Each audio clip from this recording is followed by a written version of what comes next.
राजनीति विज्ञान द्वितीय प्रश्न पत्र प्रतिनिधि राजनीतिक चिंतक। आज हमारे पढ़ने का विषय है थॉमस हॉब्स, प्रतिनिधि राजनीतिक चिंतकों में। आज हम थॉमस हॉब्स के बारे में जानेंगे, उनके विचारों को जानेंगे, उनके जीवन के संदर्भ में जानेंगे।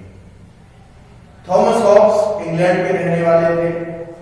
1588 में उनका जन्म हुआ और माउंसबरी नामक स्थान पर इंग्लैंड में उनका जन्म हुआ।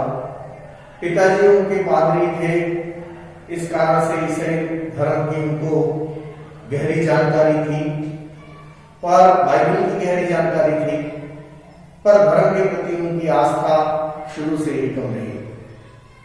जब हॉब्स का जन्म हुआ उसी समय आर्मेडा का युद्ध हुआ था और उस युद्ध का प्रभाव उनके जीवन पर पड़ा, क्योंकि उस युद्ध के कारण संपूर्ण इंग्लैंड में भय का वातावरण व्याप्त था और वो भी एक भीरू किस्म के इंसान बन गए। वो खुद एक स्थान पर लिखते हैं कि आर्मेडा के युद्ध ने उस काल में आर्मेडा के युद्ध के उस काल में मेरी मां ने 2 शिशुओं को जन्म दिया, एक तो मुझे और एक भाई। तो उसका प्रभाव हॉब्स पर पड़ा। हॉब्स कैवेंडिश के उत्तराधिकारी के शिक्षक भी बने। कैवेंडिश के साथ उन्होंने यूरोप की 2 बार यात्राएं भी की। दूसरी यात्रा के बाद वो जब इंग्लैंड लौटे तो उसके बाद यहाँ राजनीतिक व्यवस्थाएं बदल चुकी थी और जो निरंकुश राजतंत्र के समर्थक थे, 2 व्यक्तियों को जेल में डाल दिया गया था। इससे हॉब्स डर गए, क्योंकि उन्होंने भी निरंकुश राजतंत्र का समर्थन करते हुए कुछ पैम्फलेट छपवाए थे। तो उनको लगा कि कहीं उन्हें भी जेल में नहीं डाल दिया जाए, और इस भय के कारण वो इंग्लैंड छोड़कर फ्रांस चले गए। अगले 11 वर्ष उन्होंने इंग्लैंड और हॉलैंड में अध्ययन करते हुए बिताए। वहीं पर वो इंग्लैंड से भागकर आए, युवराज चार्ल्स द्वितीय के शिक्षक भी रहे। फिर वो उन्होंने पुस्तकें लिखी, डी सीवे, लेवियाथन। लेवियाथन के प्रकाशन के बाद फ्रांस के अधिकारियों के वो कोप भाजन बने और वो फ्रांस छोड़कर के पुनः इंग्लैंड आ गए। यहां उन्होंने राज परिषद को पत्र लिखा। राज परिषद ने उन्हें स्वीकार किया, पर उन पर सार्वजनिक जीवन में भाग लेने पर प्रतिबंध लगा दिया। कुछ समय बाद इंग्लैंड में कॉमनवेल्थ टूट गया। क्रॉमवेल ने जिस कॉमनवेल्थ की स्थापना की थी वो समाप्त हुआ और पुनः राजतंत्र की स्थापना हुई। संयोग से युवराज चार्ल्स द्वितीय वहां के शासक बने और हॉब्स के जीवन में जो संकट था वो संकट टल गया। हॉब्स को पेंशन भी दी जाने लगी और अगले कुछ वर्ष उसने आराम से स्वस्थ जीवन बिताया और 91 वर्ष की अवस्था में हॉब्स 1679 में इस दुनिया को छोड़कर चले गए। तो ये हॉब्स का सामान्य सा जीवन परिचय था। उन्होंने कुछ पुस्तकें लिखी जिनमें प्रमुख हैं डी सीवे, लेवियाथन, डी पॉलिटिकी, डी होमाइन, कानून के तत्व, गृह युद्ध पर एक वार्ता आदि। इन सब पुस्तकों में उनकी सर्वाधिक प्रसिद्ध पुस्तक लेवियाथन है, जिसकी रचना उन्होंने 1651 में की थी और जिसमें उन्होंने सामाजिक समझौता सिद्धांत का वर्णन किया है। हॉब्स के सामाजिक समझौता सिद्धांत को हम समझेंगे, इसके पहले जो जीवन परिचय मैंने आपको बताया हॉब्स का, एक बार फिर उस पर नजर डाल दें। हॉब्स के जीवन परिचय के संदर्भ में उनका जन्म ब्रिटेन के माउंसबरी नामक स्थान में सन 1581 में हुआ। यही वो वर्ष था जब आर्मेडा का युद्ध हुआ था और ब्रिटेन में सर्वत्र भय व्याप्त रहा। हॉब्स के शब्दों में आर्मेडा के वर्ष में उनकी जननी ने 2 जुड़वाओं को जन्म दिया, उसे और भाई को। उसके पिता पादरी थे, बाइबल का गहन ज्ञान था उन्हें। परंतु धर्म के प्रति हॉब्स की आसक्ति शुरू से ही कम हुई। मार्क्सबरी तथा ऑक्सफोर्ड में हॉब्स ने शिक्षा प्राप्त की। विश्वविद्यालय छोड़ने के बाद वो विलियम कैवेंडिश, जो बाद में डेविनशायर के अर्ल हुए, के उत्तराधिकारी का शिक्षक बना। 1610 ईस्वी में उसने अपने शिष्य कैवेंडिश के साथ यूरोप की यात्रा की और इसी प्रकार शिक्षात्मक भ्रमण 1629 से 1631 तक किया। हॉब्स के यूरोप की दूसरी यात्रा से लौटने के कुछ समय बाद इंग्लैंड में गृह युद्ध प्रारंभ हो गया और दीर्घ संसद को प्रधानता प्राप्त हुई। इसी समय निरंकुश राजतंत्र के दो प्रमुख समर्थकों, प्रथम लॉर्ड तथा द्वितीय स्टेफर्ड को जेल में डाल दिया गया। इससे हॉब्स चिंतित और भयभीत हो गए, क्योंकि उन्होंने भी निरंकुश राजतंत्र का समर्थन किया था। वो भागकर फ्रांस चले गए। अगले 11 वर्ष उन्होंने पेरिस तथा हॉलैंड में अध्ययन करते हुए बिताए। इसी बीच वह इंग्लैंड से भागकर पेरिस आए हुए युवराज तथा भावी राजा चार्ल्स द्वितीय के लिए गणित शास्त्र का शिक्षक भी रहे। उन्होंने राज्यशास्त्र के अतिरिक्त समाजशास्त्र, गणित और दर्शन शास्त्र का भी अध्ययन किया। 1642 में उनका ग्रंथ डी सीवे और 1651 में लेवियाथन प्रकाशित हुआ। लेवियाथन के प्रकाशन के बाद वो फ्रांस के अधिकारियों का उपभाजन बने। वह फ्रांस से भागकर इंग्लैंड पहुंचे। राज्य परिषद से उन्होंने अपना औपचारिक अभियंता पत्र भेजा। संरक्षण परिषद ने उसे इंग्लैंड में रहने की अनुमति दी, किंतु सार्वजनिक गतिविधियों पर प्रतिबंध लगा दिया। 1660 में इंग्लैंड में क्रॉमवेल द्वारा स्थापित कॉमनवेल्थ टूट गया और राजतंत्र की पुनः स्थापना हुई। सौभाग्य से राज सिंहासन पर युवराज चार्ल्स द्वितीय आसीन हुए, जो कि हॉब्स के शिष्य रहे और उन्होंने 200 पाउंड वार्षिक की उनकी पेंशन भी शुरू कर दी और अंतिम समय उन्होंने स्वस्थ जीवन बिताते हुए व्यतीत किया। 91 वर्ष की आयु में 1679 में उनकी मृत्यु हो गई। उन्होंने जो पुस्तकें लिखी मैंने आपको बताया, और मैंने ये भी बताया कि उनकी प्रसिद्ध पुस्तक लेवियाथन है, जिसमें कि उन्होंने सामाजिक समझौता सिद्धांत का वर्णन किया है। अब हमारे पढ़ने का विषय है हॉब्स का सामाजिक समझौता सिद्धांत। बहुत इंपॉर्टेंट है। हॉब्स, लॉक और रूसो ये तीन विचारक हुए हैं। तीनों ही सामाजिक समझौता सिद्धांत देते हैं, पर तीनों के सामाजिक समझौता सिद्धांत अलग अलग हैं। हम एक एक कर बाद में पढ़ेंगे। आज हमारे हॉब्स का सामाजिक समझौता सिद्धांत पढ़ना है। कुछ बातें हैं जिन्हें हम बिंदुवार याद रखेंगे तो सामाजिक समझौता सिद्धांत पूरा हमको समझ में आ जाएगा।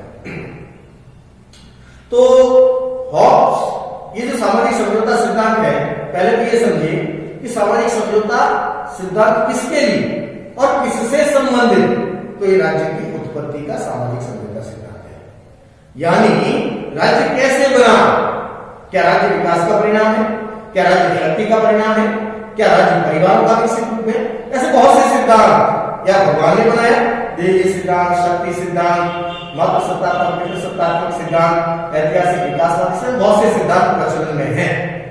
उन्हीं सिद्धांतों में से एक सिद्धांत सामाजिक समझौता सिद्धांत है।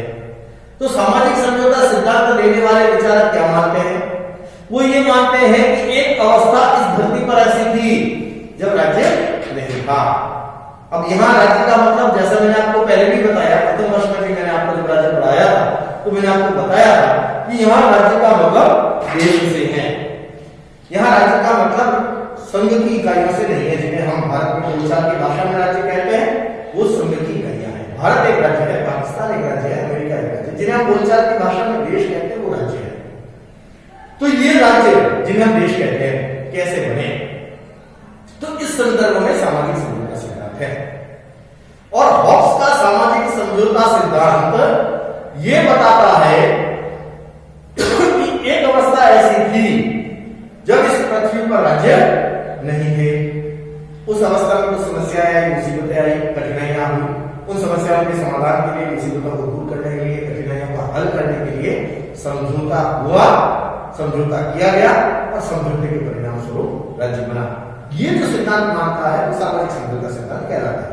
हॉब्स भी मानते, लॉक भी मानते, रूसो भी मानते हैं। किंतु प्राकृतिक अवस्था कैसी थी, समस्या क्या है, समझौता क्यों हुआ, समझौते के बाद राज्य का स्वरूप कैसा था, इस बारे में तीनों विचारक अलग अलग विचारक थे। इसलिए तीनों को हमको अलग अलग पढ़ना है।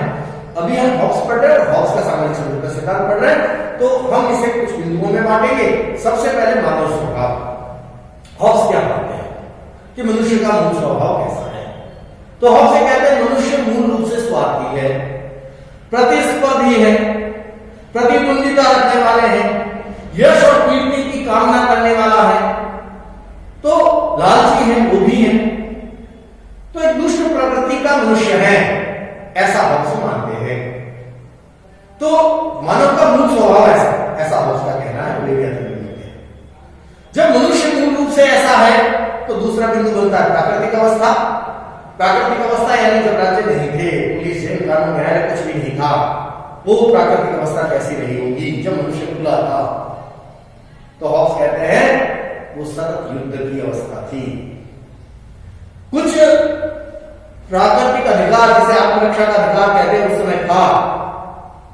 प्राकृतिक नियम जो मनुष्य को बांधते हैं, वैसे 19 प्राकृतिक नियमों की हॉब्स कल्पना करते हैं और 3 को सबसे महत्वपूर्ण बताते हैं।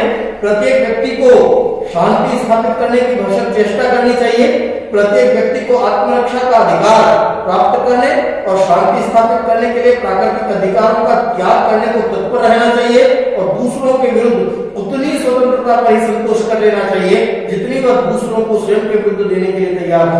और तीसरा यह कि व्यक्ति द्वारा उन समझौतों का पालन किया जाना चाहिए जो स्वयं उसने किए हैं।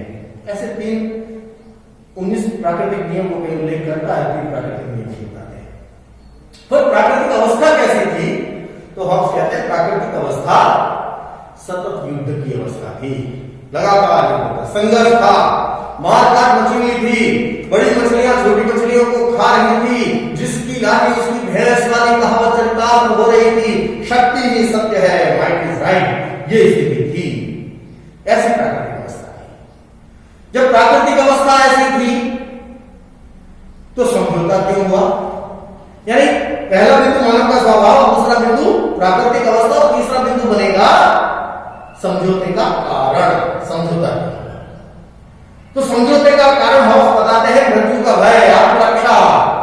जब सतत युद्ध की अवस्था थी, लगातार मारकाट मची हुई थी, हर एक व्यक्ति को भय था कि कब उससे शक्तिशाली आ जाए और उसे मार दे। इस भय के कारण समझौता हुआ, आत्मरक्षा के लिए समझौता हुआ। अब अगला बिंदु बनता है समझौते का स्वरूप, यानी समझौता कैसे हुआ, क्या हुआ, उसका स्वरूप क्या था। तो हॉब्स लिखते हैं कि समझौता व्यक्ति और व्यक्ति के बीच में हुआ, शासक और व्यक्ति के बीच में नहीं हुआ। समझौता व्यक्ति और व्यक्ति के बीच में हुआ जिसमें प्रत्येक व्यक्ति ने दूसरे व्यक्ति के साथ यह समझौता किया कि मैं अपने ऊपर शासन के समस्त अधिकार इस संप्रभु लेवियाथन, संप्रभु को नाम हॉब्स लेवियाथन देते हैं जो उनकी पुस्तक का शीर्षक है, मैं अपने ऊपर शासन के समस्त अधिकार इस संप्रभु लेवियाथन को सौंपता हूं, इस शर्त पर कि तुम भी अपने ऊपर शासन के समस्त अधिकार इस संप्रभु लेवियाथन को सौंप दो। सभी व्यक्तियों ने समझौता किया और सारे अधिकार, केवल आत्मरक्षा के अधिकार को छोड़ करके उसके लिए ही समझौता हुआ है, सारे अधिकार उन्होंने एक संप्रभु को सौंप दिए। संप्रभु समझौते का परिणाम है, समझौते का भागीदार नहीं है, वो समझौते की शर्तों से बंधा हुआ नहीं है। तो ये समझौता हुआ, समझौते का स्वरूप हुआ। और जब समझौता हो गया तो जो राज्य अस्तित्व में आया, क्योंकि हम जानते हैं कि संप्रभुता राज्य का प्राण तत्व है, और जैसे ही संप्रभु अस्तित्व में आया राज्य बन गया। तो राज्य कैसा रहा होगा, राज्य का स्वरूप क्या रहा होगा, राज्य में शासन का स्वरूप क्या रहा होगा? तो हॉब्स लिखते हैं कि चूंकि संप्रभु समझौते का परिणाम है, भागीदार नहीं है, वो समझौते की शर्तों से बंधा हुआ भी नहीं है, इसलिए वो निरंकुशता पूर्वक राज्य करेगा। तो जो राज्य अस्तित्व में आया वो निरंकुश राजतंत्रात्मक राज्य था। ये हॉब्स का सामाजिक समझौता सिद्धांत है। यानी हॉब्स कहते हैं कि राज्य समझौते के द्वारा बना, समझौता व्यक्ति और व्यक्ति के बीच में हुआ, और समझौते के बाद जो राज्य बना वो राज्य निरंकुश राजतंत्रात्मक था। अब इस हॉब्स के सामाजिक समझौता सिद्धांत की आलोचना भी होती है कि हॉब्स जैसा मानव के स्वभाव का चित्रण करता है वो एक पक्ष है, एकांगी है। मनुष्य स्वार्थ और परमार्थ दोनों का पुतला है, वो केवल स्वार्थ की भावना की बात करते हैं। दूसरा एक विरोधाभासी है, एक तरफ तो कह रहे सर्वयुद्ध कि एक तरफ क्या है, एकदम समझौता हो गया, ऐसी समझ कैसे विकसित हुई, और कहां बैठे होंगे, कहां समझौता हुआ होगा, ये समझ में आने लायक बात है, विरोधाभासी बात है। यदि लगातार एक दूसरे को मारने काटने पर उतार उठे तो समझौता कैसे हुआ, तो एक विरोधाभासी तत्व इसमें है। आलोचना इसलिए भी होती है कि हॉब्स का यह सामाजिक समझौता सिद्धांत किसी प्रकार के ऐतिहासिक साक्ष्यों पर आधारित नहीं है। यदि समझौता हुआ तो कोई ऐतिहासिक साक्ष्य मौजूद होने चाहिए, पर इतिहास में ऐसा कोई साक्ष्य नहीं मिलता जिससे यह पता चले कि मानव और मानव के बीच में समझौता हुआ, व्यक्ति और व्यक्ति के बीच में समझौता हुआ और उससे राज्य अस्तित्व में आया।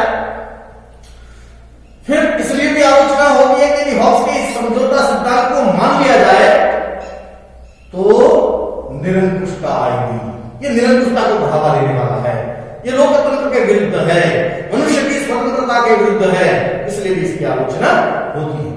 आलोचना का एक बिंदु यह भी बनता है कि सर्वमान्य सत्य है, ये राजनीति विज्ञान में स्थापित हो चुका है कि राज्य विकसित हुआ है, निर्मित नहीं, जबकि हॉब्स उसे निर्मित बता रहे हैं।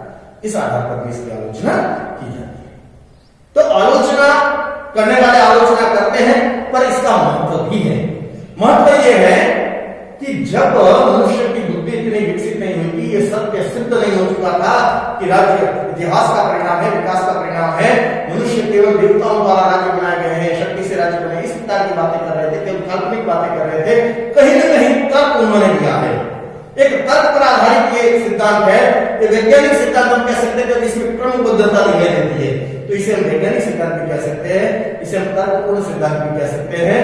और हम इसका महत्व इसलिए भी मानते हैं कि ऐतिहासिक और विकासवादी सिद्धांत के लिए एक सीमा चिन्ह बना, एक नींव खड़ी करने का काम इन्होंने किया, इसलिए हॉब्स के सामाजिक समझौता सिद्धांत का महत्व बना हुआ है। तो ये था थॉमस हॉब्स का जीवन परिचय और थॉमस हॉब्स का सामाजिक समझौता सिद्धांत। अगले अंक में हम लॉक के बारे में